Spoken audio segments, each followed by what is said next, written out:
ती जे एकची नव्हे एकसरे, दोघा दोन्ही पण नाही पुरे, काही नेनो साकारे स्वरूपे जे. थोडक्यात आपण चिंतन करतो.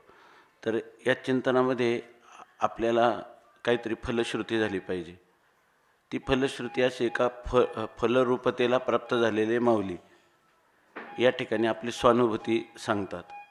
ती स्वानुभूती ही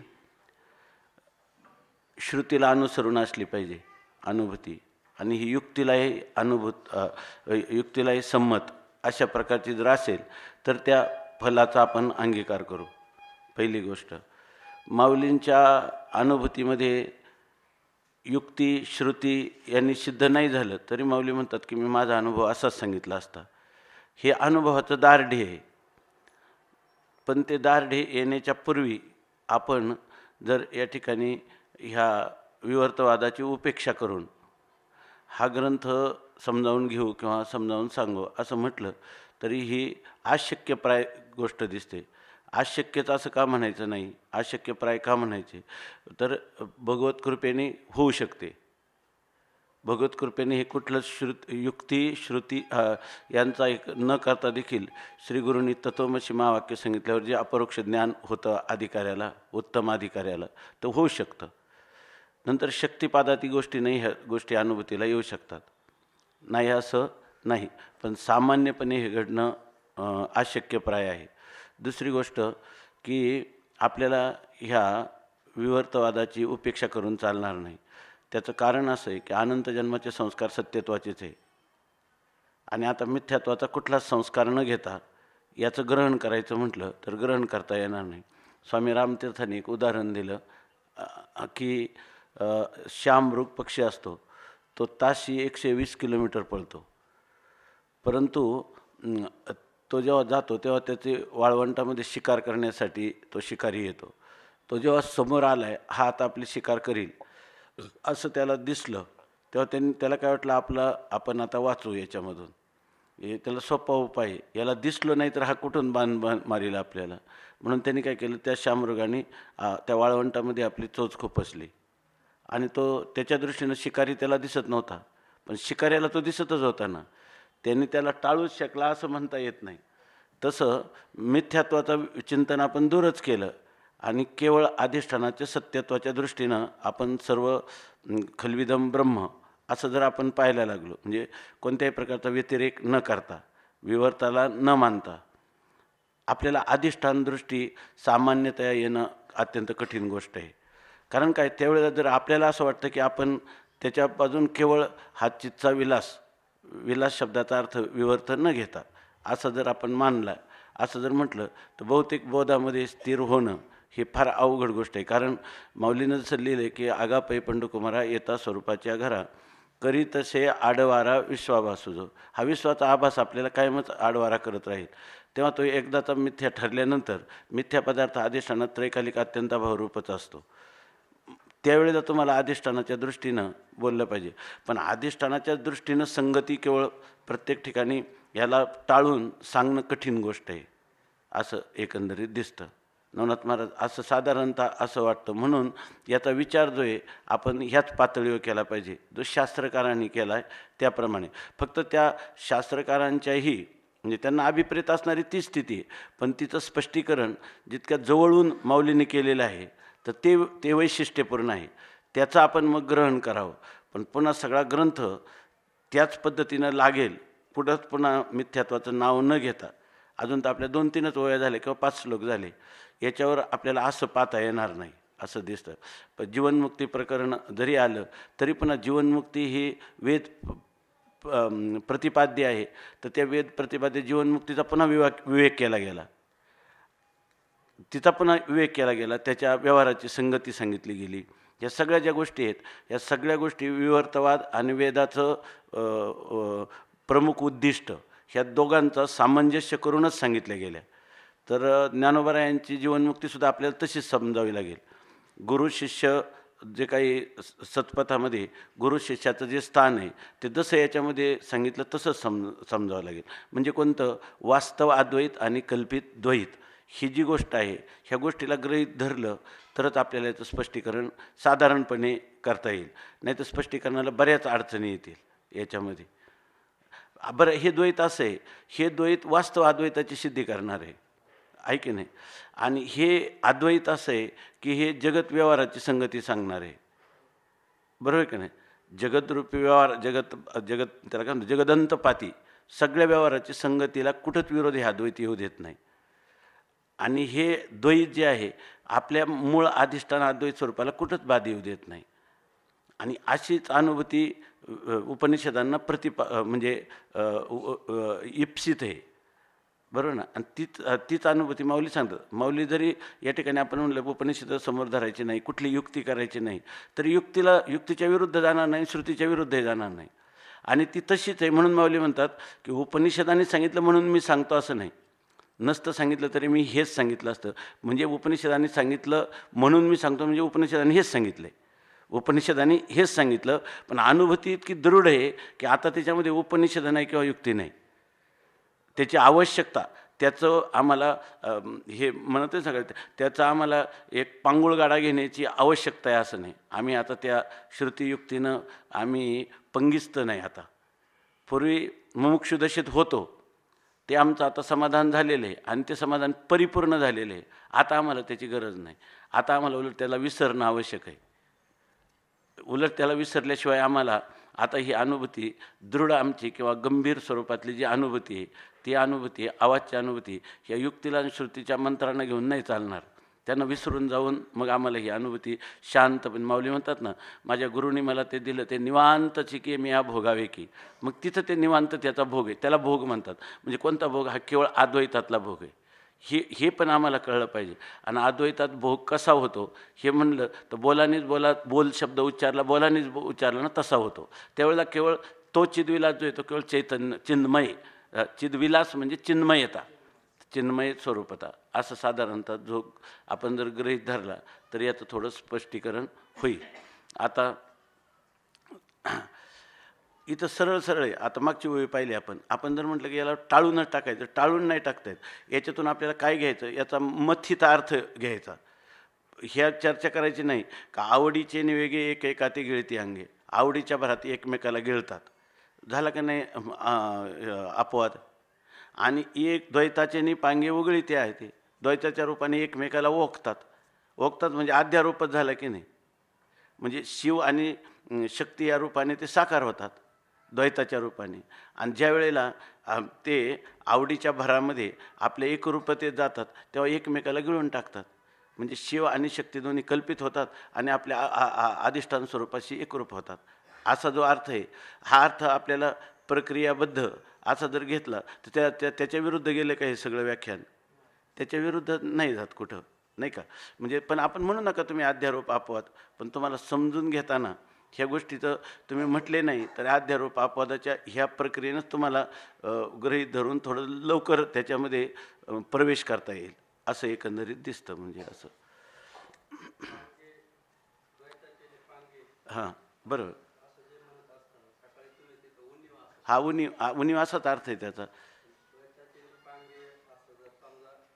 अगदी काहीच हरकत नाही ना. द्वैताचं उणीव होते. हा शब्दकोशातला अर्थ आहे. उणीव पंगिस्तपणा म्हणजे त्याची द्वैताची त्यांना उणीव वाढली. आपण तर काय झालो, एकच झालो. आता त्याच्यामध्ये पूर्ण ऐक्य भावाला प्राप्त झालो तर आता आपलं स्वरूप जे आहे शिवशक्तीच्या रूपाने जो आपला विलास चालला होता तो आता विलास तर तोच अर्थ आहे. विलास चालला होता तो तर विलास तर बंद झाला. आता तो विलासासाठी काय एकमेकाला ओकलं पाहिजे. म्हणजे पुन्हा शिव आणि शक्ती रूपाने ते साकार झालं पाहिजे. ऐकन शिव आणि शक्ती रूपाने तो म्हणजे आपण त्या शिव आणि त्या शक्तीच्या उपाधीचा अंगीकार केला पाहिजे, बरोबर आहे ना. म्हणजे ती उपाधी काय करेल, त्याला शबल भावाला आणील. म्हणजे जे विशुद्ध त्याला ईश्वर भावाला आणील. आणि मग द्वैताचा हा विस्तार, जगाची उत्पत्ती, जगद उत्पत्त्यादी हा सगळा व्यवहार होऊ शकेल. याच्यासाठी त्याचा अर्थ पण पांग शब्दाचा अर्थ पंगिस्तपणा, पांग शब्दाचा अर्थ उणीव, त्रुटी. हां हां हां नाही चालणार. हां नाही चालणार. पण शब्दकोशाचा अर्थ जर जास्त जुळला तर तुम्हाला जास्त स्पष्टीकरण होईल. पण तो अर्थ तंतोतंत असला पाहिजे. अर्थात तो अर्थ परंपरेत कुठंतरी शब्दकोशामध्ये असला पाहिजे. एकाच शब्दकोशाचे जर एकाच शब्दकोशात एकाच पदाचे 4 अर्थ दिसले तर याला अनुकूल असाच अर्थ घ्यावा लागेल. जरी तुम्हाला अर्थही माहीत असला तर तो घ्यावा लागेल. आणि जर तुमची प्रक्रियाच लागत नसेल तर त्या शब्दाचा अर्थ दुसरा पण असू शकतो. तुम्ही स्वतः चिंतनाने तो अर्थ निष्पन्न करा पाहिजे तर त्या याच्यामध्ये लागत नाही म्हणून. आणि तुमचा कोणाचा तुमच्यावर आक्षेप असण्याचं कारण नाही. कारण हे जे शब्दकोश आहे ते पण अपुरेच आहेत, म्हणजे त्याचं काय हे नाही. तसं इथं तुम्हाला पंगिस्थ शब्दाने काय अडवलं? द्वैताचे आणि पांगे, द्वैताची उणीव भासली त्यांना. ऐक्यामध्ये द्वैताची उणीवच आहे. मग त्यांनी काय केलं? एकमेकाला ओकलं. एकमेकाला ओकलं म्हणजे एकाने एकाला उपाधी केलं. जो विशुद्ध शिव आहे त्याने त्याला काय केलं? उपाधी केलं. आणि तिनं त्याला काय केलं? अधिष्ठान केलं. तिनं त्याला कारणत्व दिलं. बरोबर ना? कोणतं कारणत्व दिलं? विवर्तोपादान कारणत्व दिलं, उपादान कारणत्व दिलं, आणि मग दोन्ही साकार झाली. असा अर्थ करायला काहीच हरकत नाही. याच्यामध्ये तुम्हाला काय अडचण आली? याच्यामध्ये साखरे महाराजांनी हे बघा, त्यांनी हाच अर्थ केला आहे. साखरे महाराजांनी दुसरा अर्थ नाही केला, हाच अर्थ केला. आता जे मी सांगतो, पहिल्या पूर्वार्धात अध्यारोप आहे, आपला अपवाद आहे, आणि दुसऱ्या उत्तरार्धात आरंभ आपलं अध्यारोप आहे, असाच अर्थ केला. म्हणजे ह्याच्यामध्ये अध्यारोप आहे याचा अर्थच काय आहे? त्यांना द्वैताचे बरं समजा झालं, ते द्वैताचे आणि पांगे याच्यामध्ये तुमचा कोणता हे करतात? तोच अर्थ होतो. विलास घेतला तरी काय, दुसरा काय अर्थ होणं? ठीक आहे, तो अर्थ घ्या. पण ह्या पंगीच का म्हणून त्यांना वाटलं द्वैताचे पांग म्हणजे अरे आपलं द्वैत राहिलं नाही, आपण तर आता ऐक्य भावालाच प्राप्त झालो. आता ही लीला संभवत नाही, केवळ ऐक्यामध्ये लीला संभवत नाही. लीला करण्यासाठी काय केला पाहिजे? विलासच केला पाहिजे, ऐके ना. त्याच्यामध्ये काय तिथं हे पण नाही. द्वैताचे पांग खरोखरच त्यांना द्वैताचा पंगीच उणीव आहे म्हणून ते एकमेकाला ओळखतात. हा भागसुद्धा इथं सांगायचा नाही. हा, तो पण इथं सांगायचा नाही.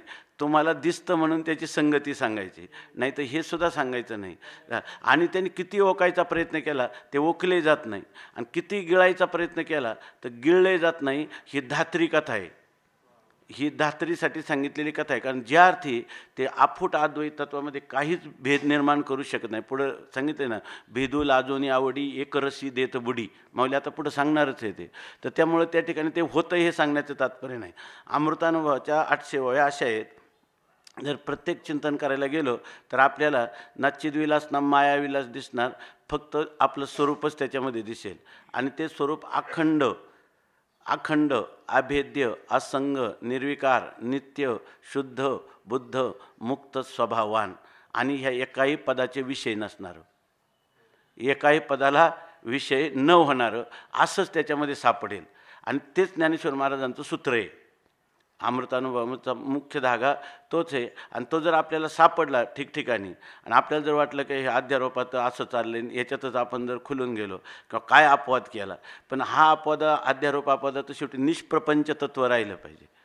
तर तोच अमृत अनुभव होईल, दुसरा अमृत अनुभव होणार नाही. तो जो अनुभव होईल तो मृत अनुभव होईल, म्हणजे तुमचा परिणाम पावणारा अनुभव आहे की नाही. तो अनुभव नसून तो अनुभवाभास आहे, आभास आहे, असं पाहायला पाहिजे. भले आपल्याला हे सापडणार नाही, इतकं त्याचं स्पष्टीकरण करता येणार नाही, पण स्पष्टीकरणाची दिशा इथपर्यंत गेली पाहिजे, हे तर निश्चित गोष्ट आहे. आत्तापर्यंत जे 5 श्लोक पाहिले किंवा आपण 3 ओव्या पाहिल्या, त्या 3 ओव्यामध्ये सुद्धा आता मागची जी ओळी आवडीचेने वेगळे एकेका ते गिळती अंगे की द्वैताचेनी पांगे वगळीते हाती, याच्यामध्ये अन्वय करणं सुद्धा फार अवघड गोष्ट आहे. अमृतानुभवाचा जर पाठभेद वगैरे एवढे जर पाहायचं म्हणलं ना तर आणखीन अन्वय करणं अति कठीण होईल. पण आपल्यापुढे या प्रक्रिया असतात म्हणून आपण याचं साधारणपणे जुळू शकतो. नाही तर हे जो प्रियूची प्राणेश्वरी उलथ हे आवडीचे सरोभरी चारू स्थळी एका हरी एकांगाची, याच्यामध्ये एक शब्द आला आहे, मला वाटतं आत्ता येईल किंवा उद्या येईल. तर त्याच्यामध्ये आवडी हे किती माणसाने, आपण सकाळी म्हणलं ना माणसाची मागणी अंतरंग आनंदाचे, आनंदामध्ये द्वैताचा त्याग करतो वगैरे, हे काय स्वरूपाच्या ठिकाणी घडतं आहे काय? आणि स्वरूपाच्या ठिकाणी आपण जी मानली प्रक्रिया ती जर तशीच मानली तर खऱ्या आनंदाला आपण वंचित होऊ. आहे की नाही, खऱ्या आनंदाला आपण वंचित हो, हे त्याच्यातले नाही. माऊली जे अर्थी म्हणतात, पाण्यावरी मखरी रेखिली जैशी, तशी ही पद मागं टाकून आहाच बोलाची वालिप फेडी जे, मग बघ ब्रह्माची याची अंगा घडी जे, सुखेची सुखीची सुरवाडी सुखाची माझी, सुखाने सुखाचा भोग घ्यावा, सुखच सुखाचा भोग घेतं, आहे की नाही. चैतन्य चैतन्याला जाणतं, बरोबर ना. सत्ताच सत्तेला जाणते, बरोबर ना. ठीक आहे, वाचू. जे एकची नव्हे एकसरे, दोघा दोन्ही पण नाही पुरे, काही नेनो साकारे स्वरूपे जे. आता या ठिकाणी जे एकची नव्हे आणि जे काय कोण, जे म्हणजे कोण, जे शब्दाने काय घ्यायचं, शिव आणि शक्ती, बरं. हां, कारण असणारी पण कारण कोणते, शिवशक्ती स्वरूप कारण असणारे. जे म्हणजे अधिष्ठान, जे म्हणजे अधिष्ठान, जी की द्वैताचेनी पांगे उघळीतात, कोण, हे शिव आणि शक्ती. पहा पुन्हा तुम्ही, जे एकची नव्हे, जे म्हणजे जे शिव आणि शक्ती, हे एकची नव्हे एकसरे, एकसरे एकची नव्हे. जे दोन्ही एकदम जर एकसरे एकदम पाहायला गेले तर दोन्ही एक नाहीत, दोन्ही काय आहेत, भिन्न आहेत असं दिसतं. एक जर म्हणावं तर प्रकृती आणि पुरुष हे दोन आहेत ना. हा औपाधिक भेद आहे, म्हणजे त्यांच्यामध्ये तुम्हाला भेद आहे असं मानावं लागतं. प्रकृतीचे जे धर्म आहेत ते पुरुषाच्या ठिकाणी नाही आणि पुरुषाचे ते प्रकृतीच्या ठिकाणी नाहीत, असं तुम्हाला दिसतं की नाही. पुरुष जो आहे तो सच्चिदानंद स्वरूप आहे आणि प्रकृती जी आहे ती असं जड दुःख रूप आहे, किंवा प्रकृती नामरूपात्मक आहे, प्रकृती नामरूपात्मक आहे, प्रकृती त्रिगुणात्मक आहे, बरोबर ना. प्रकृती ही त्रिगुणांची साम्य अवस्था आहे आणि पुरुष जो आहे तो असंग ही अयम पुरुषा, पुरुष तर असंग आहे. त्यामुळं पुरुष आणि प्रकृती हे दोन्ही एक आहेत एकदम. जे म्हणजे हे दोन्ही जे जे शब्द म्हणजे द्विवचन घ्यायचा, प्रकृती आणि पुरुषाचे जे दोन आहेत ते एकसरे एकदम जर आपण विधान करायचं म्हटलं तर एक नव्हे, त्या ठिकाणी ते एक म्हणता येत नाही. बरं, मग आता दोन आहेत म्हटलं तर ते म्हणतात दोघा दोन्ही पण नाही पुरे. मग ते दोन आहेत असं जर म्हणावं तर दोघांचं दोन्ही पण म्हणजे वेगवेगळे पण हे परिपूर्ण नाही. परिपूर्ण नाही म्हणजे एकाला सोडून एकाची सिद्धी झाली पाहिजे, आहे की नाही. प्रकृती वाचून पुरुष हे नावाची सिद्धी होत नाही आणि पुरुषाच्या वाचून प्रकृतीचं सत्ता सिद्ध होत नाही, आहे की नाही. मग दोन पण तरी पूर्ण आहे का त्यांना? दोनही नाही आणि एकही, एक पणही म्हणता येत नाही आणि दोन पणही म्हणता येत नाही. काही नेनो साकारे स्वरूपे जे, तर ए जे साकारे स्वरूपे काही, ज्या दोघांचं साकार स्वरूप काय आहे, साकार म्हणजे आपल्या ज्ञानाला विषय होणारं असं हे प्रकृती आणि पुरुषाचं काय तत्व आहे, हे जर आपण करायचं म्हटलं तर नेणो, माऊली कानावर हात ठेवतात की हे जाणलं जात नाही. एकही म्हणता येत नाही आणि दोनही म्हणता येत नाही, असं याचं स्वरूप आहे, बरोबर ना. असं सांगितलं काही नेणो. आता तुम्ही सांगा, ज्याला एकही म्हणता येत नाही आणि दोनही म्हणता येत नाही असं यांचं जे स्वरूप आहे ते आम्हाला सांगता येत नाही. कारण नेनो का जाणलं जात नाही माहिती आहे का, ते जे स्वरूप आहे त्या स्वरूपाची जर एकपणाने किंवा दोनपणाने सिद्धी झाली असती, एकपणाने सिद्धी झाली असती किंवा दोनपणाने सिद्धी झाली असती तर हे आमच्या ज्ञानाचे विषय झाले म्हणून हे एक आहेत किंवा दोन आहेत असं आम्ही म्हटलं असतं, बरं ना. एक आहेत किंवा दोन आहेत असं म्हटलं असतं, पण म्हणताच येत नाही. कारण आम्ही जेव्हा पाहिलं तर जे एक पण मूळ एक पण आहे ते अभंग अद्वैत स्वरूप आहे, बरोबर ना. त्याला तर कुठल्याही प्रकारचा धक्का लागलेला नाही आणि ही स्वरूपं तर झालेली आहेत. बरं, यांचं स्वतंत्र अस्तित्व, स्वतंत्र सत्ताही दोघांची वेगवेगळी सिद्ध होत नाही. याला फक्त ते प्रकृतीला घेतलं का त्याला पुरुष हे नाव आलं, बरोबर ना. हे पुरुष हे नाव झालं आणि त्या पुरुषाला ती उपाधी झाली म्हणून तिला प्रकृती हे नाव आलं. बाकी याच्यामध्ये फक्त नाम मात्र ते वाचारंभन मात्र आहेत. आमच्या मूळ जे ऐक्य आहे, एक जो आहे, त्या ऐक्याशी जेव्हा यांनी उघळलं, हे दोन साकार झाले, तेव्हा याचा संबंध नाही.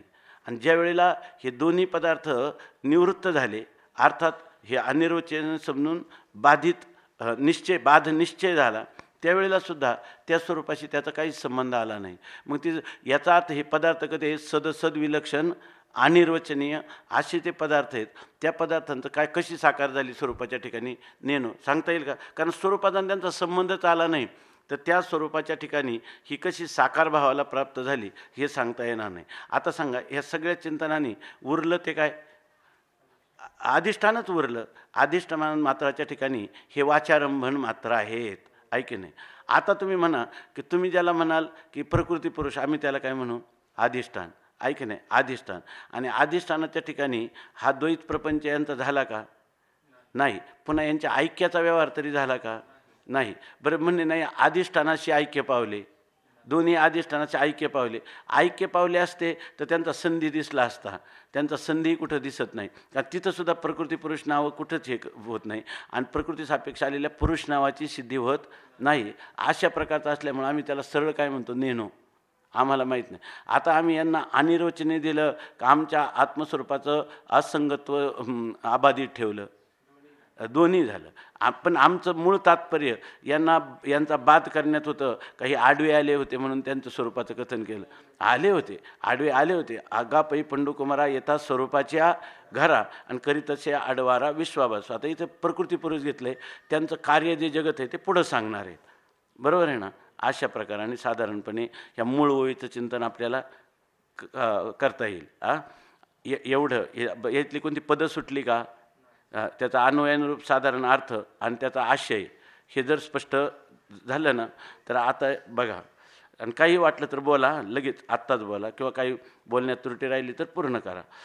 याच्यामध्ये आपला आपण भोग तै द्वैताचा पडे पांग, परी आवडीचा अंगी वेग, तो भेदाते ग्राशी. नाही, ही झाली नाही का ओवी आपली सगळं? हां, जे एकची नव्हे, ही ओवी चालली ना आपली, ही सकाळची झाली. जे एकची नव्हे एकसरे, दोघा दोन्ही पण नाही पुरे, काही नेनो साकारे स्वरूपे जिये. स्वरूपे म्हणजे स्वरूपाच्या ठिकाणी असा अर्थ करता येईल, पण इथं जिये म्हणजे ज्यांची स्वरूप साकारे, ऐक, जी साकार स्वरूपाने कशी झाली. साकार म्हणजे आपल्याला ज्ञानाला विषय झाली असंच घ्यावं लागेल ना इथं. तर ती कशी झाली हे मात्र सांगता येत नाही, कारण झालीच नाही. ज्ञानाला विषय झालीच नाही. नेप्ती मात्र दृंग मात्र ज्ञानच आम्हाला आढळलं, दुसरं काही ही दोन सापडलीच नाही. स्वामी महाराज विनोदाने सांगायचे की ज्या ठिकाणी जसं आपण म्हणतो ना, तुका म्हणे गंगा सागर संगमी, अवघ्या झाल्या उर्मी एकमय. गंगा हे नाव स्त्रीलिंग आहे आणि समुद्र हे नाव पुल्लिंगवाचक आहे. जिथं गंगा आणि समुद्राचं मिलन होतं, बरोबर, त्या ठिकाणी जर आपण हात घातला तर ते म्हणायचे की गंगेची वेणी किंवा समुद्राची शेंडी दोन्ही हाताला लागत नाही. हातात काय येतं? पाणी. तसं ह्या प्रकृती पुरुषाचा जो विचार आहे, जो शास्त्रार्थाला अनुसरून वेदांत प्रतिपाद्य, उपनिषद प्रतिपाद्य असा जो विषय आहे, तो या ठिकाणी प्रकृती पुरुषाचा विवेक करत असताना अधिष्ठान हाताला येईल अशा प्रकारची त्यांची योजना आहे, आहे की नाही? मग आणि तेच प्रकार ज्ञानोबा या ठिकाणी सांगतात की हे जे एकची नव्हे एकसरे, दोघा दोन्ही पण नाही पुरे, काही नेनो साकारे स्वरूपे जिये. म्हणून अशा रीतीनं जिये म्हणजे जे दोन्ही कशी साकार झालेत, कशी आकाराला आलेत, ती काय आम्हाला सांगणार. कुठं आकाराला आले? अधिष्ठानाच्या ठिकाणी कशी आकाराला आलेली. कारण आकाररूप व्यक्ती मात्र कोण आहे? फक्त अधिष्ठानच आहे. आणि त्याच्यामध्ये ही दोन कुठून उगवली, आहे की नाही? आणि त्यांनी एवढा मोठा विलास केला आणि पुन्हा त्यांनी दोघं पुन्हा कशी एकमेकाला सोडून गेली, त्यांचा वियोग कसा झाला आणि त्यांचा संयोग संबंध कसा झाला हे आम्हाला सांगता येत नाही, आहे की नाही? कारण ती मुळात दोन्ही निरुपाधिक आहेत. कोणीच कोणाला उपाधी होत नाही. तुम्ही तो त्याला उपाधी केल्याशिवाय पुरुष नाव येत नाही, आहे की नाही? बरं, आणि तिला त्याचं अधिष्ठान घेतल्याशिवाय हिला सत्तास्फुरण येत नाही. हे तुमचं जे बोलणं आहे ना, हे बोलणंच आम्हाला आश्चर्यकारक वाटतं, आहे की नाही? हा भाव जो आहे, हा जर आपल्या अंतःकरणाने ग्रहण केला तर आपल्याला अधिष्ठान मात्र जे आहे तर त्याच्यामध्ये काही रमता येईल. आणि मग आपल्याला म्हणता येईल की अधिष्ठानाचा द्वारा अधिष्ठानाचाच भोग, अधिष्ठानाचंच ज्ञान, अधिष्ठानाचीच सन्मात्रता, त्याचीच अद्वैरूपता, ह्या गोष्टी ज्या आहेत ह्या आपल्याला उमगतील, आहे की नाही? अशा प्रकाराने सांगतात. आता बघा, त्यांनी टीकाकारांनी सांगितले, एवम हा जो प्रकृती पुरुषवादू, हा जो प्रकृती आणि पुरुषाचा वाद म्हणजे प्रकृती पुरुषाविषयीचं जे काही चर्चा, बरोबर ना, चालते, तो भेद नव्हे ना अभेदू. त्या प्रकृती पुरुषाचं जे चालतं, त्या प्रकृती पुरुष हे भेदाचे विषय नाही आणि ते अभेदाचे विषय नाही, भेदाचे विषय नाही आणि आभेदाचे विषय नाही. पुढली पदी विशदू आयुष्याचे बोले. पुढची जी पदं आहेत माऊलींच्या मूळ ओवीमधली, त्यामध्ये असंच बोललेलं आहे. आता ते कसं बोललेलं आहे तर त्याचं ते स्पष्टीकरण सांगतील. माऊली काय बोलले पुढले पदी, जे एकची नव्हे एकसरे, दोघा दोन्ही पण नाही पुरे, काही नेणो साकारे स्वरूपे जिये. आता आपण त्याचा अन्वयानुरूप अर्थ पाहिला ना, लागला ना. कोणालाही वाटलं ना एखाद्या शब्दाचा अर्थ, जसं आता यांनी पांग शब्दाचा अर्थ विचारा, तर सगळे शब्द आपल्याला पूर्णच सापडतील असे नाही, पण जितकं जास्तीत जास्त शब्दाचा अर्थ केला तर मग आपल्याला अन्वयानुरूप अर्थ करायला सोपा जातो. म्हणून शब्दाचा अर्थ असो, अन्वय अर्थ असो, त्याचा आशय काय आहे तो जर आपल्या बुद्धीवर आरूढ नाही झाला तर पुन्हा सांगा. जरी आपण आमकंच आडलं हे नाही सांगता आलं तर याचं बघ पुन्हा थोडं स्पष्टीकरण व्हायला पाहिजे असं सांगा. बघा, स्वसंवेद्यतेचा विलासू जो हा प्रकृती पुरुष भासू, येथे निर्धारा अवकाशू घडेना कधी. स्वसंवेद्यतेचा विलासू, स्वसंवेद्य म्हणजे सुअसंवेद्य, हे तर नेहमीच आपण पाहतो ना, म्हणजे अपरोक्ष रूप, बरोबर ना, आणि अविषय म्हणजे त्याला काय म्हणतो, अवेद्यत्वे सती, बरोबर. वेद्य तर होत नाही आणि अपरोक्ष रूप असतो, त्यालाच म्हणतात स्वयंप्रकाश. आणि त्या स्वयंप्रकाशावरच हा सगळा भास आहे का नाही. मग त्या भासालाच काय म्हणायचं, स्वसंवेद्यतेचा हा काय आहे, विलास आहे.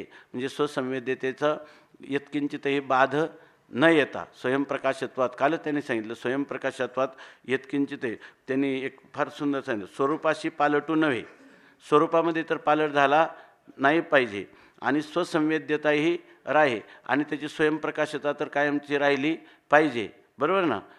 आणि स्वरूपामध्ये कोणत्याही प्रकारचा परिणाम स्वरूपामध्ये होता कामा नाही. स्वरूपामध्ये परिणाम नाही झाला तरी एखाद्या वेळेस शून्य राहील असं, बरं ना. अभावरूप शून्य आहे तर त्याच्या तो कधी न स्वतः सज्जा, काय असतः सज्जा येते, तो कधी सद्भावाला प्राप्त होणार नाही. स्वरूपात पालट नाही, पण शून्य स्वयंप्रकाश आहे का? का शून्याचा द्रष्टा स्वयंप्रकाश आहे? शून्याचा द्रष्टा स्वयंप्रकाश आहे. म्हणून मागं 57 क्रमांकाची ओवी, स्वरूपाशी पालटू नये. स्वरूपात तर कोणत्याही प्रकारचा पालट म्हणजे परिणामच न घ्यायचा, इथं परिणाम तर झाला नाही, आणि स्वसंवेद्यता राहे, आणि त्याचं स्वसंवेद्यत्व स्वयंप्रकाशत्व अभंग राहे, तरीच आपला भोग होय आपणाशी, तरच आपला भोग आपल्याला होतो. म्हणजे इथं जे सांगतात ना, आपणच आपला भोग घेणं, हे खरं चिद्विलासाचं स्वरूप. म्हणून या ठिकाणी ग्रंथकार टीकाकार आपल्याला सांगतात, त्या याचा एक आपल्याला निकष ठरवावा लागेल. तुम्हाला कोणता निकष ठरवावा लागेल की या ठिकाणी आपला भोग आपण घेतो, याच्यामध्ये वक्त्याचं तात्पर्य काय आहे, स्वसंवेद्यता अभंग राहिली पाहिजे, आणि त्याचा कोणताही परिणाम अधिष्ठानामध्ये होता कामा नाही. अधिष्ठानाचं स्वयंप्रकाशत्व राहिलं ते यालाच आम्ही म्हणतो आपला भोग आपण घेणं. म्हणजे या ठिकाणी आपला भोग आपण घ्यायला ते द्वैत, बरोबर आहे ना. आपला भोग आपण घ्यायला द्वैत तर लागत नाही, द्वैत नाही, आपलाच भोग आपण घेतो म्हणजे दुसरा पदार्थ नाही. आणि मग आपला आपण भोग घेणं ही एक गोष्ट आपल्या मनात चांगली ठसली पाहिजे, किंवा ही गोष्ट आपल्या बुद्धीवर दृढ आरूढ झाली पाहिजे. माऊली जेव्हा म्हणतात की आपलंच ज्ञान आपल्याला होतं, आपलाच भोग आपण घेतो, आहे की नाही, बरोबर. आपणच आपल्याला सत्ता देतो, म्हणजे सगळा हा व्यवहार आहे.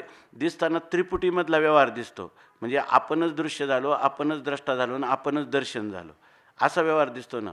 पण याच्यामध्ये द्रष्टा, दृश्य आणि दर्शन ही त्रिपुटी तर आभाषिक आहे की नाही. मग तिचा एकदा बात केल्यानंतर जे स्वसंवेद्य रूप राहतं ते त्याचं राहणं हाच त्याचा भोग आहे, हे खरं सांगायचं आहे. याच्या पलीकडं त्याच्यामध्ये भोग होतो म्हणजे हे सुद्धा नाही. हां, तुम्ही म्हणाल की वास्तव अद्वैत आणि कल्पित द्वैत हा सिद्धांत रूपाने कथन करायचे माऊलीला याच्यामध्ये, हे सुद्धा नाही. कारण असं जर झालं ना तर त्या खऱ्या भोगाला त्या ठिकाणी प्रतिबद्ध केल्यासारखं होईल, विकारे होऊ द्यायचा नाही, आणि स्वसंवेद्यता त्याची अभंग राहिली पाहिजे, बरोबर ना. ह्या दोन्ही गोष्टी कधी घडतील माहिती आहे का, जर तो फक्त एक रूपानेच राहिला तर. म्हणजे एक रूपाने म्हणजे सापेक्ष एक रूपाने न राहता केवळ रूपाने राहिला तरच त्याला तिथला खरा त्याचाच त्याला भोग होईल, नाही तर त्याला भोग होणार नाही. लक्षात आलं ना. त्याचा संदीप महाराज त्याला भोग होणार नाही, आणि भोग व्हायला गेला तर तो आडरानाला जाईल. तो भोग घ्यायला गेला आता तर कल्पित काही राहिलं नाही, शास्त्राचा विधिनिषेध नाही, बरोबर आहे ना, तो आढराणाला जाईल, बरोबर की नाही. तो काय म्हणेल, को विधी को निषेधा निस्त्रैगुण्ये पथी विचरताम. पण निस्त्रैगुण्ये पथी विचरताम तो गुणातच विचरण करेल.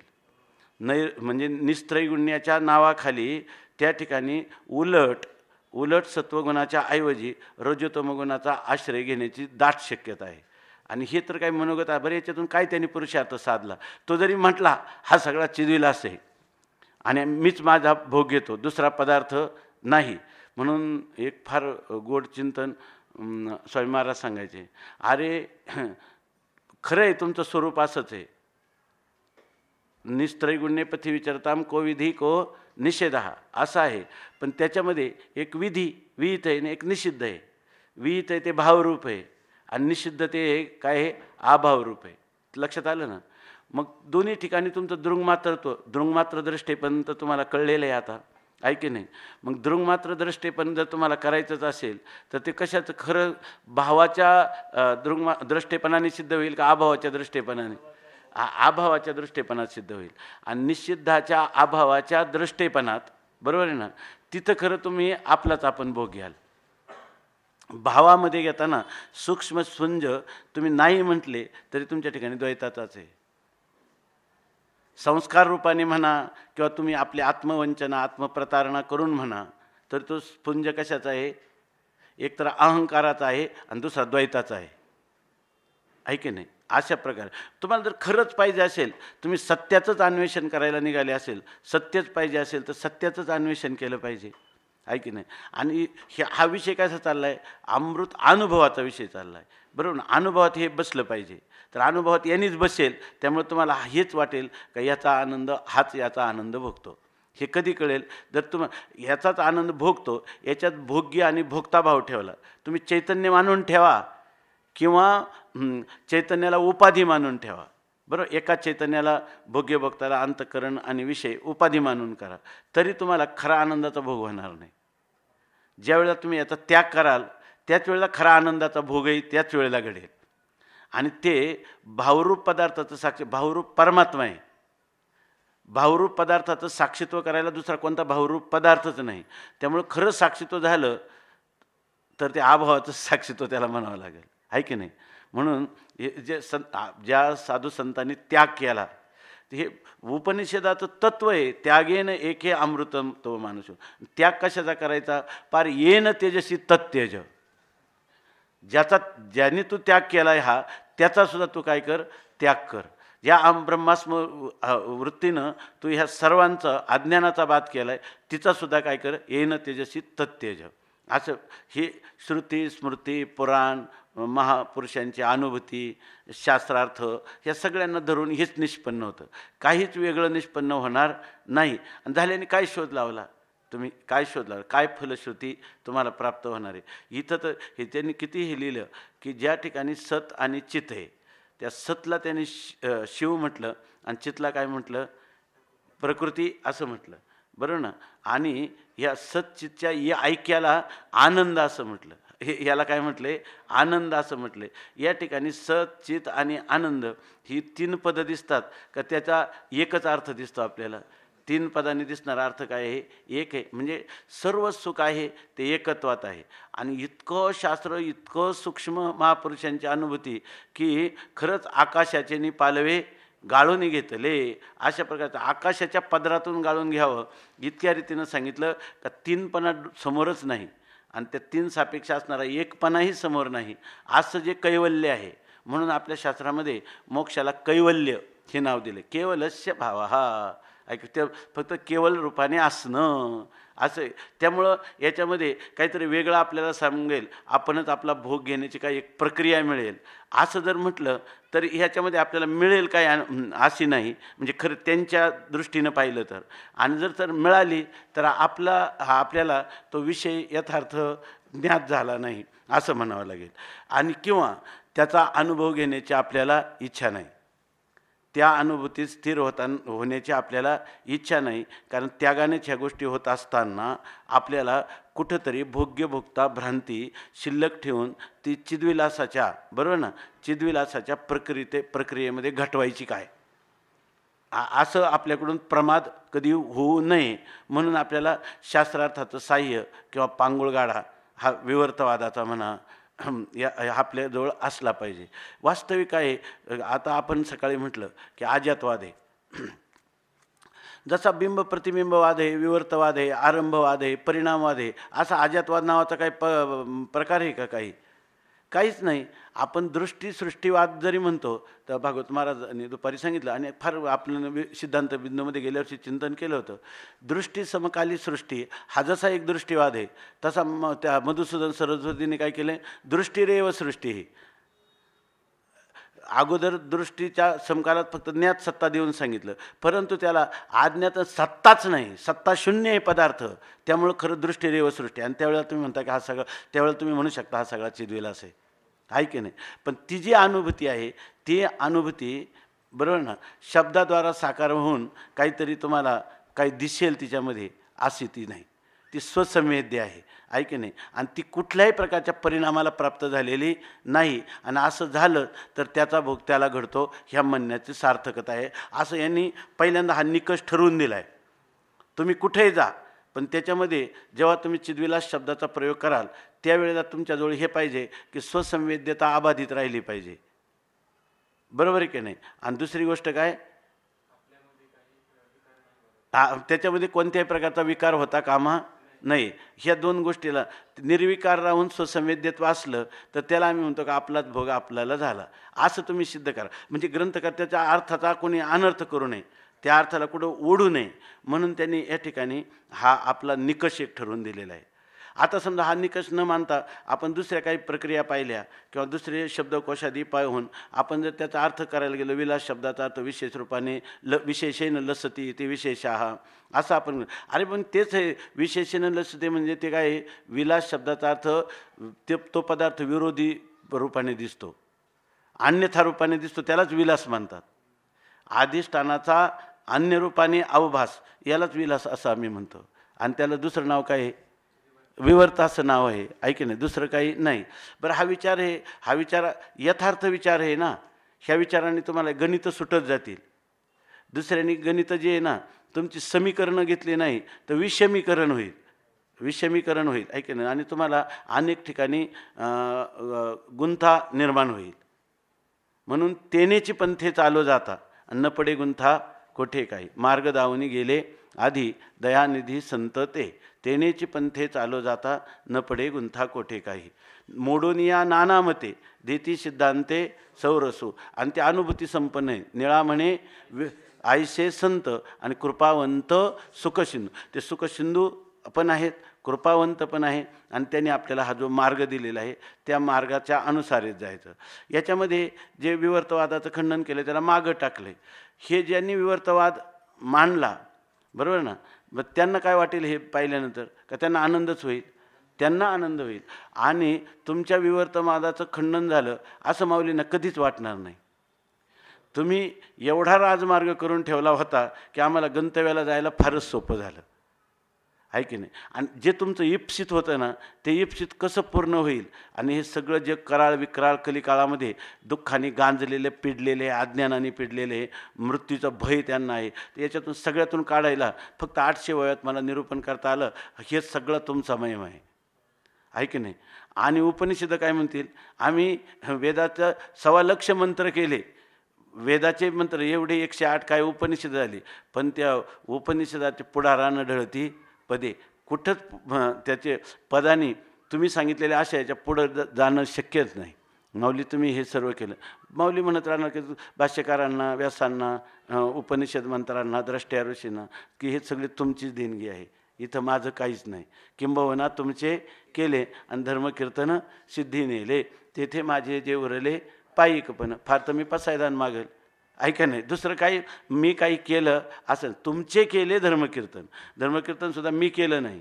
माऊली इथं काही आपली सेवा झाली, हा सेवेचा भावसुद्धा नाही, आहे की नाही. माझं पायिकपण फक्त उरलेलं आहे, बाकी मी याची पायकी केली असा सुद्धा भाव त्याच्या ठिकाणी दिसत नाही पसायदानामध्ये, आहे की नाही. तर ह्या रीतीनं मला असं वाटतं की याचं पाहावं, हा विचार आपल्याला जास्त उपयोगी होईल असं. स्वसंवेद्यतेचा विलासू जो हा प्रकृती पुरुष भासू येथे निर्धारा अवकाशू घडेना कधी. आता सांगतात स्वसंवेद्यतेचा विलास आहे हा सगळा स्वसंवेद्यता म्हणजे काय, आपल्या दृंगमात्र स्वरूपावरचा हा सर्व विलास आहे, म्हणजे हा सगळा विवर्त आहे. बरोबर, हा सगळा आभास काय आहे, दृंगमात्र स्वरूपावरच आहे. कोणता, जो हा प्रकृती पुरुष भासू. स्पष्ट लिहिलं ना, हा पुरुष, प्रकृती आणि पुरुष यांचा आपल्याला होणारा भास किंवा अवभास हा त्या स्वसंवेद्य असणाऱ्या स्वरूपाचा विलास आहे. त्या ठिकाणी स्वरूपाचा विलास आहे असं म्हणताना परिणाम तर झाला नाही पाहिजे आणि स्वसंवेद्यता अभंग राहिली पाहिजे. याचा अर्थ स्वसंवेद्यतेचा विलास म्हणजे स्वसंवेद्य अधिष्ठानामध्ये भासणारा हा सगळा विलास आहे. कोण, हा प्रकृती आणि पुरुष. म्हणजे प्रकृती आणि पुरुष हे दोन्हीही कल्पित आहेत, याच्याबद्दल तिळमात्र संदेह टीकाकारांना नाही. म्हणून म्हणतात तेथे निर्धारा अवकाश. मग आता ते म्हणतात हा स्वसंवेद्यतेचा विलास जो प्रकृती पुरुषाचा भास आहे, तुम्ही याला भास म्हणता आहे की नाही, पण हा सत्य का नाही असं जर तुम्ही म्हणाल, चांगलं पहा, तुम्ही म्हणाल येथे निर्धारा अवकाशू घडेना कधी. ह्या प्रकृती आणि पुरुषाचं स्वतंत्र काही रूप आपण सिद्ध करून देऊ असा काही जर निर्धार करायला गेलं तर त्याला अवकाशच सापडत नाही. बरोबर ना, अवकाशच सापडत नाही. हे एकची म्हणो एकसरे तरी भावितेने येथे दुसरे म्हणून द्विधात्वची खरे तरी तेही नव्हे. आता ते म्हणतात हे दोन्ही एकच आहे असं आम्ही म्हणायला गेलो. काय, प्रकृती आणि पुरुष दोन्ही काय आहे, एकच म्हणो एकसरे, एकची म्हणो एकसरे. एकसरे म्हणजे एकदम हे दोन्ही एकच आहेत असं जरी आम्ही म्हणायला गेलो तरी भावितेने येथे दुसरे, हे एकच आहे कोणाला कळलं, हे दोन्ही एकच आहे असं आम्ही जेव्हा म्हटलं तर ज्यांनी त्याची भावना केली, म्हणजे ज्यांनी त्या दोघांचं ऐक्य जाणलं तो एक आहेच ना तिथं, ऐक ना. ते दोघं एक म्हणताना ते म्हणतात ना, एका म्हणता भले आणि दुजे सहजची निंदिले. एकाला चांगलं म्हणलं का दुसऱ्याची निंदा केल्यासारखी झाली. तसं या दोघांना एक म्हणलं का त्याच्याकडे द्वैत निर्माण झालं. उलट एक म्हणण्यातच काय झालं, कारण भावी ते नशी दुसरे, त्याची भावना करणार तर दुसरा कोणीतरी असला पाहिजे ना त्या ठिकाणी. म्हणून द्विधात्वची खरे. म्हणून जर आम्ही आता काय म्हणाल मग झाले ना, मग द्वैत खरे. पण द्विधात्वची खरे, ते द्वैतच खरं आहे. एक त्यांच्या प्रकृती पुरुषाच्या ऐक्याची भावना करणारा, बरोबर ना, आणि एक ते प्रकृती पुरुषाचं ऐक्य, ते एक आणि हे एक. प्रकृती पुरुष मिळून दोघं जे एकरूपत्व आहे त्यांचं, ते एक प्रकृती पुरुषांचं एकरूपत्व एक आणि जाणणारा एक, असं जर म्हणलं तर द्वैताची सिद्धी झाली. मग काय हरकत नाही. आता द्वैतच सत्य आहे असं तुम्ही म्हणा, ते द्विधाच आहे. प्रकृती आणि पुरुष दोन प्रकार आहेत, ते स्वतंत्र दोन प्रकार आहेत, प्रकृती वेगळी आणि पुरुष वेगळी. तर ते म्हणतात द्विधात्वची खरे, त्याला सत्य म्हणावं आज सरळ म्हटलं ना तरी तेही नव्हे, त्याला सत्यही म्हणता येत, सत्य तरी म्हणता येईल का, नाही. कारण का, तर स्वरूपी हा बाकीचे चिंतन आपण नेहमी करतच असतो, एका वाचून एकाची सिद्धी होत नाही. जसं उदक अग्नी धान्य झाल्या गडे पाक आणि एका विना एक कामाने. पुरुषत्व सिद्ध होण्यासाठी प्रकृती पाहिजे की नाही, मग स्वतंत्र कुठं राहतं ते, दोन दोन स्वतंत्र कुठं. बरं, तुम्ही जर तुम्हाला पुरुषाला सोडूनच दिलं तर प्रकृतीचं कुठं अस्तित्व सिद्ध होतं आहे, काहीच होत नाही. दोन नाही, बरं नाही म्हणावं तर एवढं संपूर्ण जगा एवढं बाळवे आली असं त्यांनी सांगितलं, ते प्रकृती पुरुषा वाचून झालं आहे का. कारण तुमचं अद्वैत स्वरूप जे आहे, अधिष्ठान स्वरूप, ते काय आहे, त्याच्या अखंडतेला बाद नाही आणि त्याच्या असंगत्वाला बाद नाही, त्याच्या निर्विकारत्वाला बाद नाही, त्याच्या केवल स्वरूपाला बाद नाही. असं असताना तुम्ही जगाची संगती सांगता, बरोबर आहे की नाही. मग याचा अर्थ हे दोन्ही वाचून झाले का, हे मग ही दोन मानावीच लागतील की नाही. जगत तर एकच आहे, पण एका जगताची शास्त्र संगती काय सांगतं, दोघापासून झालेलं आहे. मग द्विधात्व जर म्हणावं तर ते खरं आहे असं म्हणावं, तर समजा केवळ अधिष्ठानाला बाजूला केलं तर दोघांची स्वरूपं कुठं सिद्ध होते. दोन जर ते पदार्थ खऱ्या अर्थाने असते तर खरं कोणाला म्हणतात, त्रिकालाबाधित. तसे यांचं त्रिकालाबाधित दोन पण स्वतंत्र रीतीनं सिद्ध तरी होतंय का, होत नाही. म्हणून म्हणतात द्विधात्वची खरे, द्वैतच खरं आहे. शिव आणि शांकरी किंवा काय, शिव आणि पार्वती किंवा प्रकृती आणि पुरुष, देव आणि देवी यांचं स्वरूप दोघांचंही द्विधा दोन प्रकारचे आहेत म्हणावं तरी तेही नव्हे. ते तरी म्हणता येईल का, नाही. स्वरूपी हा भेद नाही आणि भासला तरी तेथेचे पाहे. आता म्हणावे कैसे काही वेगळे किंवा एक. आता ते म्हणतात स्वरूपी हा भेद नाही. स्वरूपाच्या ठिकाणी प्रकृती पुरुष हा भेद आहे का? सापडला का तुम्हाला? नाही. आता आपण पाहतोय 15 दिवस स्वरूपामध्ये काहीच सापडत नाही. स्वरूपामध्ये काय सापडतं? फक्त स्वरूपामध्ये काय सापडतं? स्वरूपच सापडतं आहे की नाही. यालाच म्हणायचं स्वरूपाने स्वरूपालाच आणलं. यांनीच म्हणायचं स्वरूपाने स्वरूपाचा भोग घेतला आहे की नाही. म्हणजे भोगाची भ्रांती निघून जाणं यालाच म्हणायचं स्वरूपाचा स्वरूपाने भोग घेतला आहे की नाही. स्वरूपी हा भेद नाही. स्वरूपाच्या ठिकाणी हा भेद नाही. बरं भेद नाही ना स्वरूपाच्या ठिकाणी, मग याचं आम्ही काय सांगू? याची असत्ता आहे. प्रकृती पुरुष कसे आहेत? असत आहेत असं म्हणू. आणि भासला तरी ते त्याची पाहिजे. पण भासलाय कुठं तो? भासला स्वरूपाच्या ठिकाणीच भासलाय. स्वरूपात भेद नाही पण भासलाय कुठं? स्वरूपाच्याच ठिकाणी भासला. हा येत असत भासमानम. ज्या ठिकाणी जो नाही, जे पदार्थ जिथं नाही आणि त्याच अधिष्ठानात तो काय भासला. यद असत भासना मानम तन्मिथ्या स्वप्न गजादी वत. असं भासला तरी ते त्याची पाहिजे. भासला तर कुठं? भासला तर कुठं? अधिष्ठानावर. आणि अधिष्ठानात तर त्याचं नाम निशाणसुद्धा नाही. जिथं भासला तिथं त्याचा त्रैकालिक अत्यंत भाव आहे. हे सगळं विचार कालात आहे. विचार कालात आहे. आणि भासला तरी ते त्याची पाहिजे. आणि अविचार काळात भासला तरी तो कोणावर भासलाय? अधिष्ठानावरच भासलेला आहे. आता म्हणावे कैसे काही वेगळे किंवा एक. वेगळं म्हणावं तर अधिष्ठानावातून त्याला स्वतंत्र सत्ता नाही. एक म्हणावा तर अधिष्ठानात त्याची सिद्धी होत नाही. बरोबर आहे का नाही. म्हणून त्याला काय म्हणावं? एक म्हणावं का वेगळं म्हणावं? वेगळे किंवा एक. वेगळे म्हणता येत नाही आणि एकही त्याला म्हणता येत नाही. स्वतंत्र जरी दुजे असते तरी दुसरेची म्हणू येते. एवं एकानेका परवते स्वरूप मात्रची हे. म्हणतात स्वतंत्र जरी दुजे असते, ते स्वतंत्र दुजे जरी स्वतंत्र असते, हे जे द्वैत आहे प्रकृती पुरुषाचं, हे जर स्वतंत्र रीतीनं असतं तरी दुसऱ्याची म्हणू येतो. तर आम्ही म्हणलं असतं की हे दोन आहेत आहे की नाही. प्रकृत्याहून पुरुष आणि पुरुषाहून प्रकृती भिन्न आहेत आणि ती दोन तत्व आहेत असं आम्ही म्हणालो असतो. एवं एक अनेका परवते स्वरूप मात्रची. पण त्या ठिकाणी आम्हाला एकही सापडत नाही आणि अनेकही सापडत नाही. एकत्वाचा आणि अनेकत्वाचा भ्रम ठरतो. बरोबर ना. मग काय हे सर्व स्वरूप मात्रची हे. आणि तर आम्हाला पदार्थ काय येतं?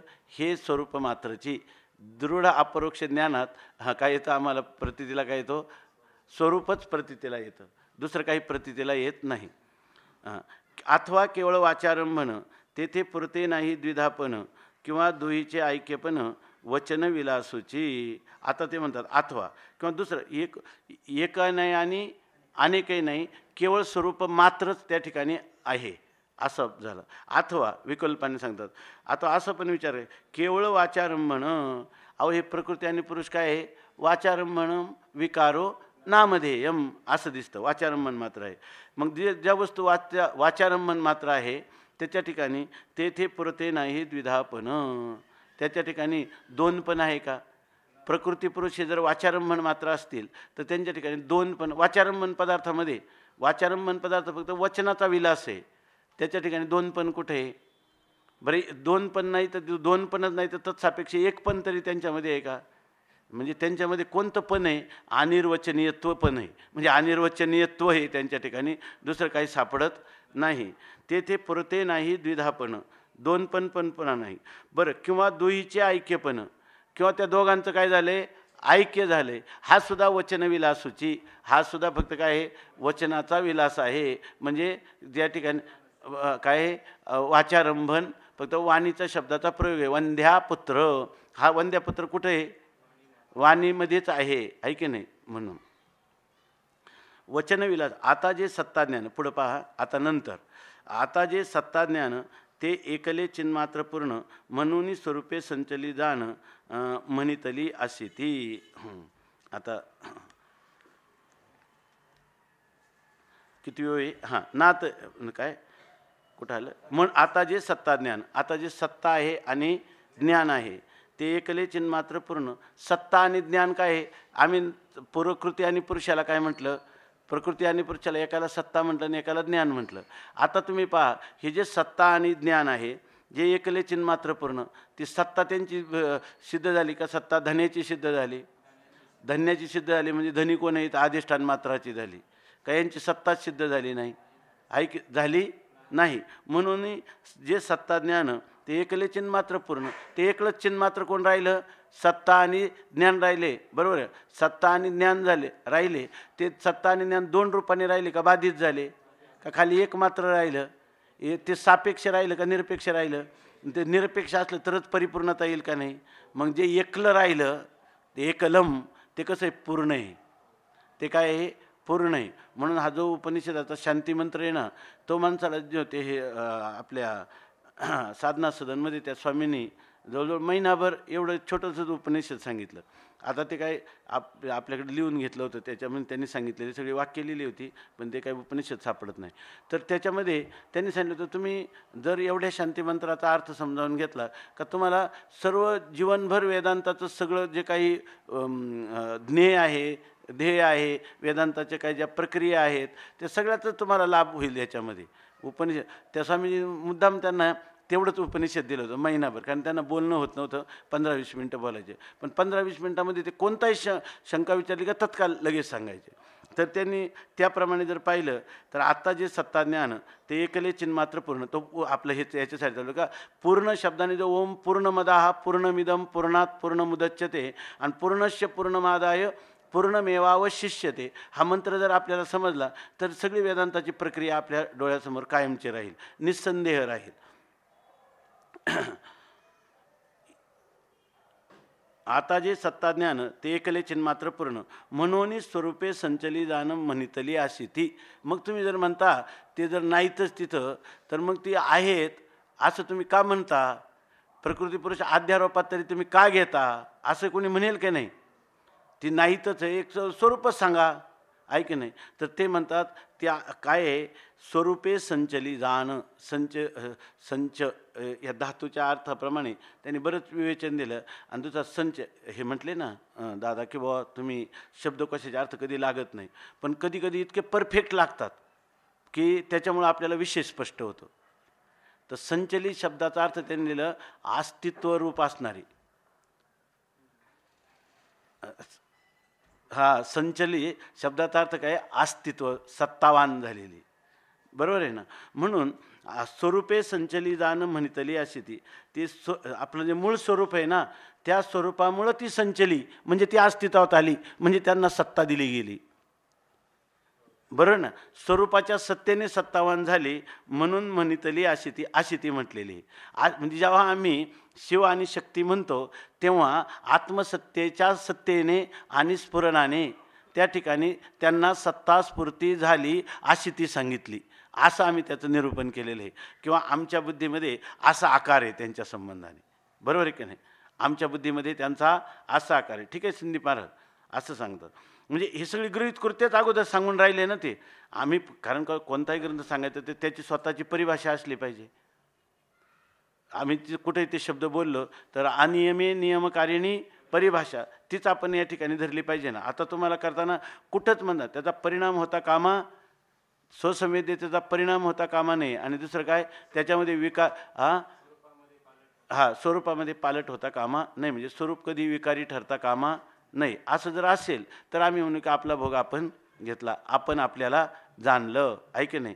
आपणच आपलं अस्तित्व भोगलं, पाहिलं, काही म्हणा तुम्ही, आहे की नाही? ठीक आहे ना? या प्रकृती पुरुषाचे प्रवाहे जरी स्वरूप संचले आहे तरी स्वरूपी सहजची नस आहे, द्विधात्व अथवा एकपण. आता एक ओवीमध्ये त्यांनी आपल्याला कशा प्रकाराने स्पष्टीकरण केले बघा की. आणि हे जे स्पष्टीकरण आहे, जर आपल्याला शास्त्रातली कुठलीही प्रक्रिया डोळ्यापुढं नसली तर एखाद्या कथा कादंबरीसारखं काही गुढ कादंबरी असतात, त्याला काहीतरी नाव आहे एक, त्या ज्या कादंबरी सगळी कादंबरी वाचून झालं तरी त्यातलं गुढ रहस्य तसंच राहतं, त्याला काहीतरी म्हणजे त्याला एक प्रकारे साहित्यामध्ये काहीतरी म्हणजे त्या अशा कादंबऱ्या असतात का ते गुढ राहतात, असं त्याचं स्वरूप सांगितलं. तर आता इथे एक सांगतात या ठिकाणी, आपण परवा सांगितलं की मामांनी कोणाच्या तरी अमृतानुभवाच्या प्रस्तावनेत लिहिलं की जर या ठिकाणी शिवकल्याण स्वामींची टीकेचा आधार घेतला नाही तर एखाद्या गुप्तधनाची पेटी कायम गुप्तच राहिल्यासारखं होईल, असं त्यांनी लिहिलं. ज्या अर्थी एका महापुरुषांनी लिहिलं त्या अर्थी याचं चिंतन तर आपण यथाशक्ती यथामती केलं पाहिजे, एवढी तर गोष्ट निश्चित होते, आहे की नाही. आणि म्हणून हा काही एक उपेक्षणीय किंवा त्याज्य अशा स्वरूपाचा तर ग्रंथ नाही, उलट आपल्या आत्मस्वरूपाची अधिक जवळून उकल करणारा असला पाहिजे, आहे की नाही. खरं तर आहेच आहे आपल्यात हे की इथं आपली बुद्धी नाही त्याला ग्रहण करू शकली, हा आपल्या बुद्धीचा दोष आहे, हा काही ग्रंथाचा दोष नाही.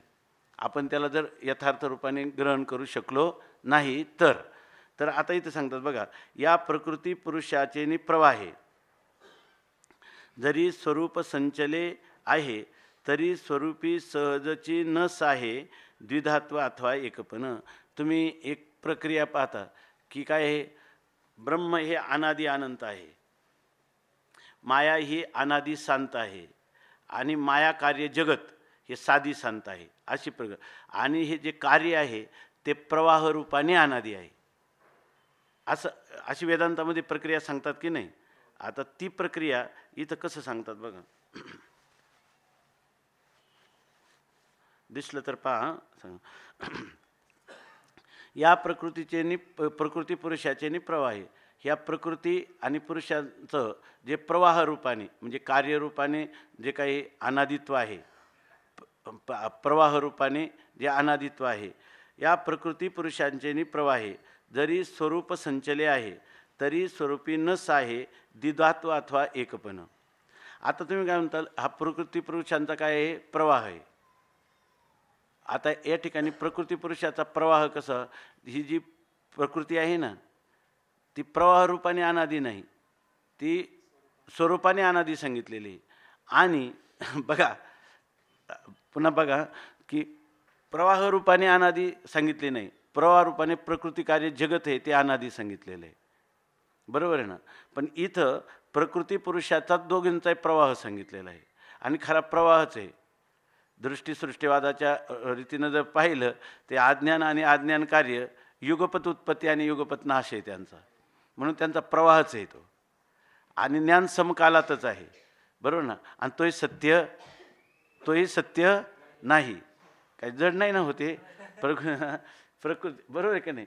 प्रकृती पुरुषांचा काय आहे, प्रवाह आहे, आणि हे जरी स्वरूप संचले आहे, आणि ह्या प्रकृती प्रवाहाचं प्रवाह रूपाने त्याचं काय आहे, स्वरूप संचले आहे, म्हणजे त्याचं स्वरूप अस्तित्वात आलेलं आहे, म्हणजे जणू काही हे आहेत कारण भासतात, आहे की नाही, म्हणून आहे असं यांचं स्वरूप. जरी इथं बघा प्रकृती पुरुषाच्या प्रवाहाच्या रूपाने जरी यांचं स्वरूप विद्यमान आहे, बरोबर की ना. दृष्टी समकालात सृष्टी, बरोबर ना. आणि सृष्टी म्हटलं का प्रकृती आणि पुरुष हे दोन्ही यांचा प्रवाह, सृष्टी आणि प्रकृती पुरुष एकाच वेळेला आहे, हा आहे की नाही.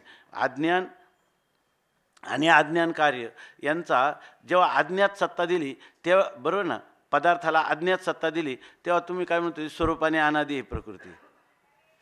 आणि हे जे जगत आहे, कार्य जे आहे, कार्यरूप जगत आहे ते काय आहे, प्रवाह रूपाने अनादि असं तुम्ही म्हणत होते.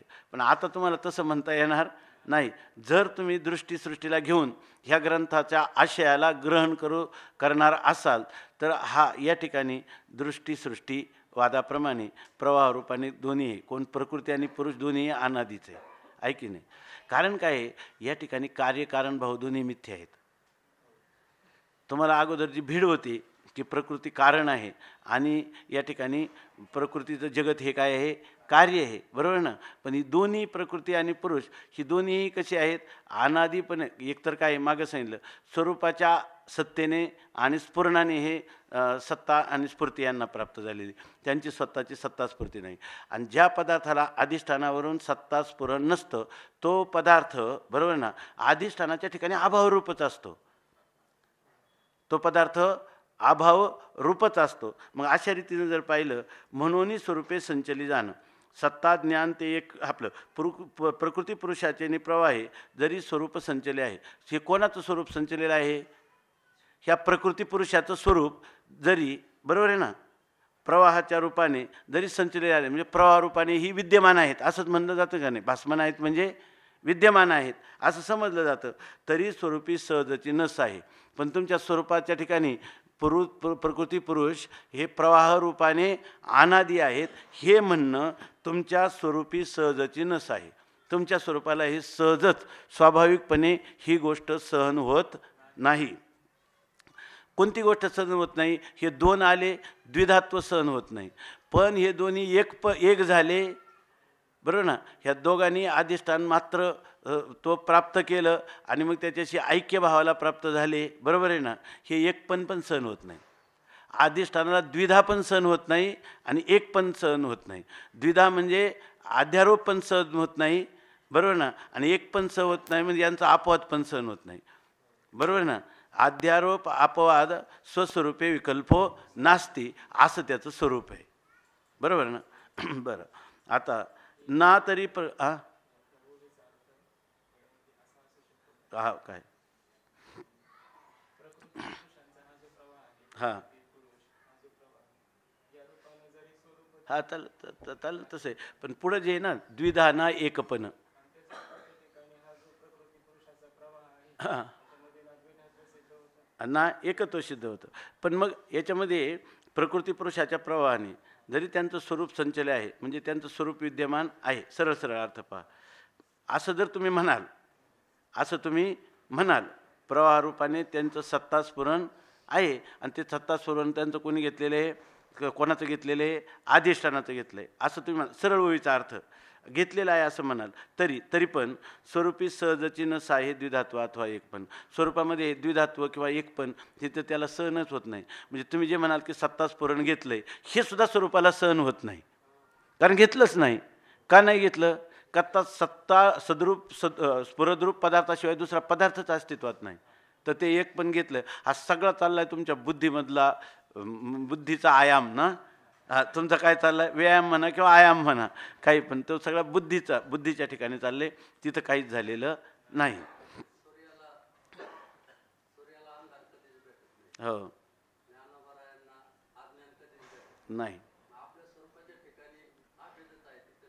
हां हा ते तर पुढं सांगणार आहेत आता. हां हो तेच चाललंय ना. निरपेक्ष एकपणातच त्या ठिकाणी एकपण का होत नाही? तो केवल आहे म्हणून. त्या केवलाचं स्पष्टीकरण आपण निरपेक्ष एक असं म्हणतो. वास्तविक एक हा शब्द तिथं चालतच नाही, पण आपल्याला तो सापेक्ष एक आहे म्हणून आपण त्याला काय म्हणतो? निरपेक्ष एक. त्याला नाव काय दिलं त्यांनी? एकलम केवलम असं नाव दिलेलं आहे. हां हां नाही म्हणतं, तेच सांगितलं ना इथं, तेच सांगितलं. आता ना तरी प्रकृती पुरुषाचे आकारे स्वरूपेचे असती साकारे संचले असे स्वाकारे स्फुरद्रूप एक. स्वरूपेचे असती साकार तेथ कैचा आता आकार एक किंवा द्वैताकार वाचारंभण, बरोबर ना. तेथे न साहे एकपण आता द्वैत वाचारंभण म्हणून पुरते नाही द्विधापन द्वैत भासाशी. बघा, ना तरी प्रकृती पुरुषाचे आकारे, ना तरी म्हणजे अथवा प्रकृती पुरुषाचा जो आकार आहे, बरोबर ना, ते स्वरूपेचे असते साकारे. ते स्वरूपाने दोन्ही काय आहे? साकार आहे. प्रकृती पुरुषा म्हणजे स्वरूपानेच काय आहे? ज्ञानाचा विषय होणारे आहे असं तुम्ही म्हणाल. ते ज्ञानाचा विषय होतात आणि नाही कसे म्हणतात? स्वरूप नेणे असं कसं म्हणतात? ते आम्हाला काय होतात? प्रकृती पुरुषाच्या रूपाने ते आम्हाला काय होतात? साकार होतात, बरोबर ना. साकार होतात, ज्ञानाला विषय होतात असं तुम्ही म्हणाल. तरी संचले असे स्वाकारे स्फुरद्रूप एक. तर ते म्हणतात आम्हाला विद्यमान काय दिसतं? प्रकृती पुरुष आम्हाला ज्ञेय व्हायला पाहिजेत ना, पण ज्ञेय होत नाही. ते काय ठरतात? ते अधिष्ठानात अभावरूप ठरतात, त्रैकालिक अत्यंत अभावरूप ठरतात. तुम्ही म्हणतात की त्यांना स्वरूप आहे, बरोबर ना. आणि त्यांनी कोणाचं सत्तास्फुरण घेतलं आहे? अधिष्ठानाचं सत्तास्फुरण घेऊन ती स्वरूप ती दोन्ही विद्यमान आहेत आणि अर्थात ती ज्ञानाचा विषय पण आहेत असं तुम्ही म्हणाल.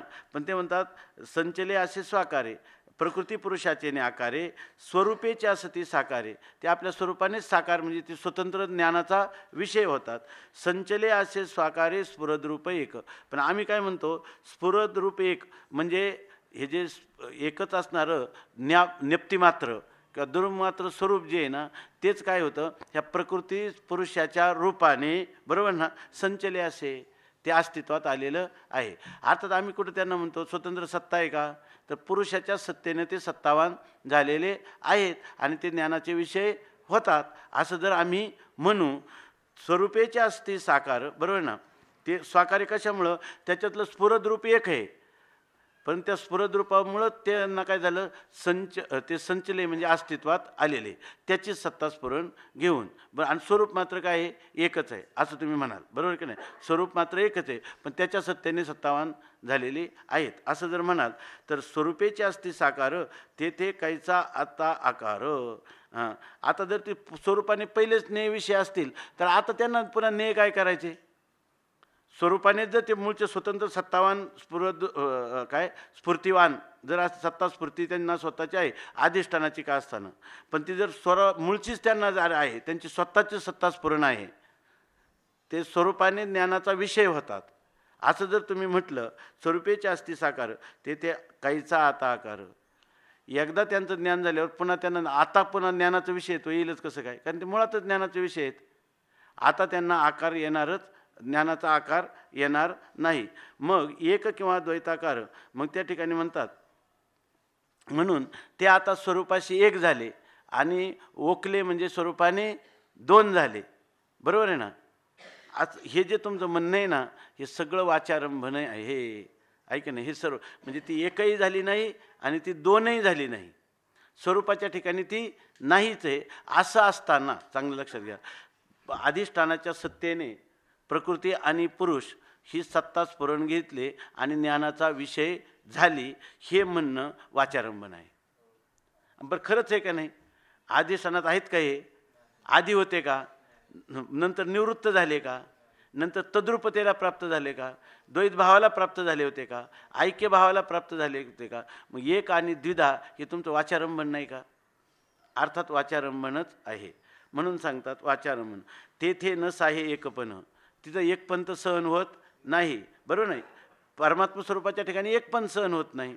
आता द्वैत वाचारंभन आता नाही इथं बघा, तेथे न साहे एकपण आता द्वैत वाचारंभन म्हणून पुरते नाही द्वैधापन द्वैतभासाचे. तेथे न साहे एकपण, त्या प्रकृती आणि पुरुषाचं एक आहेत असं सहन होतंय का, नाही. आता द्वैत, मग द्वैत आहे म्हणावं तर द्वैत काय ठरतंय, वाचारंभन बरोबर ना. एक पण सहन होत नाही, कारण एक जर म्हणावं, एक म्हणावं तर प्रकृती आणि पुरुष हे दोन्ही एक आहे म्हणावं तर यांच्या ठिकाणी एकमेकाला एकमेकाची गरज हे आपलं यांच्या ठिकाणी द्वैताचा भास होऊ नये, द्वैताचा भास होऊ नये. पण ही दोन वाटतात की नाही, बरं ती दोन म्हणावा तर एकमेकाहून काय आपण अन्योन्य भावाला भेद म्हणतात बरोबर नाही. ही दोन पदार्थ स्वतंत्र असतील तर एकाच्या ठिकाणी अभाव पाहिजे आणि बरोबर ना, अन्याचा अन्याच्या ठिकाणी अभाव पाहिजे तर ही दोन स्वतंत्र पदार्थ सिद्ध होतील. परंतु पुरुषाला काढलं तर प्रकृतीची सिद्धी होत नाही बरोबर ना, आणि प्रकृती वाचून पुरुषाला पुरुषत्व येत नाही, म्हणजे शुद्ध तत्वाला पुरुषत्व भाव येत नाही. त्यामुळे यांना दोन पण म्हणता येत नाही. मग दोन पण यांचं काय वाचारंभन आहे आणि एक पण तिथं सहन होत नाही बरोबर का, एक पण सहन होत नाही म्हणजे ते पण सिद्ध होत नाही कोणाचं, प्रकृती आणि पुरुषाचं. म्हणून पुरते नाही द्विधापन द्वैताभासाची, म्हणून ह्या द्वैताभासाला पुरत द्वैतपण, हा द्वैताचा आभास आहे, याला द्वित्व किंवा दोन प्रकार स्वतंत्र रीतीनं यांचे सिद्ध होत नाही. अहो स्वरूपीच साकार असे ते आलेच नाही आकार दशे, आकारेशीच असे निराकार वस्तू. आता बघा अहो स्वरूपीच साकार असे, तुम्ही काय म्हणणार की जे स्वरूपाने साकार आहे ना, जे स्वरूपीच साकार असे, का मला वाटतं इथं असा अर्थ घेणं जास्त, स्वरूपीची साकार असे म्हणजे स्वरूपाच्या सत्तास्फूर्तीनं जे साकारत्व ज्याला प्राप्त झालेलं आहे असा अर्थ चांगला होईल. इथं स्वरूपीचं म्हणजे आपल्या आत्मस्वरूपाच्या ठिकाणी ते साकार दशेला प्राप्त झालेलं आहे, परंतु ते आलेच नाही आकार दशे, परंतु स्वरूपावरच ते आकाराला आलेलं आहे, परंतु स्वरूपात ते आकाराला आलेलंच नाही. ऐक नाही, खऱ्या आलेची नाही वास्तव ते काय स्वरूपाच्या ठिकाणी आकाराची कल्पना झालेली आहे, पण तत्वतः स्वरूपाच्याच ठिकाणी ते आकाराला आलेलं नाही. म्हणजे काय, या ज्या अधिष्ठानात आद्यस्थ पदार्थाचा त्रैकालिक अत्यंताभाव असतो, त्या अधिष्ठानातच तो पदार्थ भासतो. त्याचं स्वरूप कोणतं असतं? मिथ्या. मिथ्या पदार्थ हा ज्या अधिष्ठानावर भासतो, त्या अधिष्ठाना ठिकाणीच तो त्रैकालिक अत्यंताभावरूप असतो. हे तर आपण पाहतोच की नाही, रज्जू सर्पाच्या दृष्टांताने, बरोबर ना, स्थाणुपुरुषाच्या दृष्टांताने. मिथ्या पदार्थ त्यालाच म्हणायचं की ज्या अधिष्ठानात भासतो तिथं त्याची असिद्धी होते, बरोबर की नाही. मग हे जे प्रकृती पुरुषाचं द्वैत ज्या अधिष्ठानात भासतो तिथं त्याचा काय होतो, विचारामध्ये अभाव होऊन जातो. म्हणून म्हणतात ते आलेची नाही आकार देशे, आकारेशीचा असे निराकार वस्तू.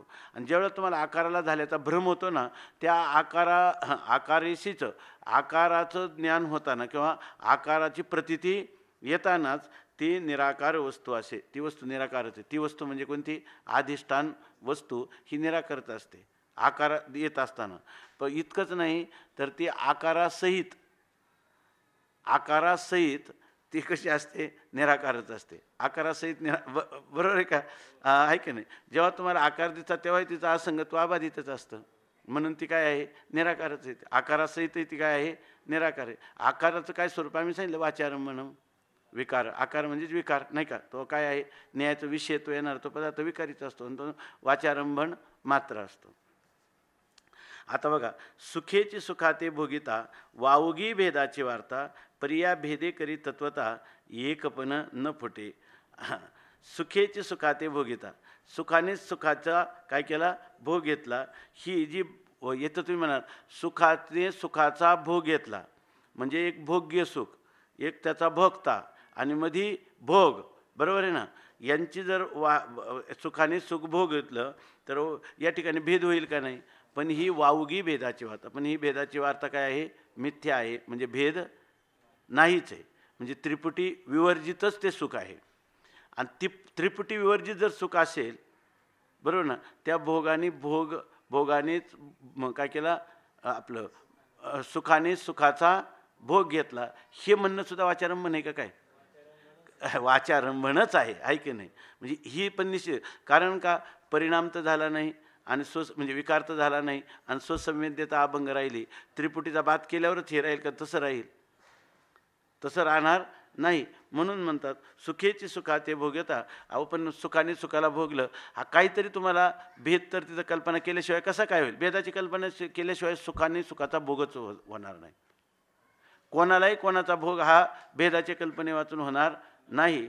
पण वावगी भेदाची वार्ता, भेदाची वार्ता कशी आहे? मिथ्या आहे.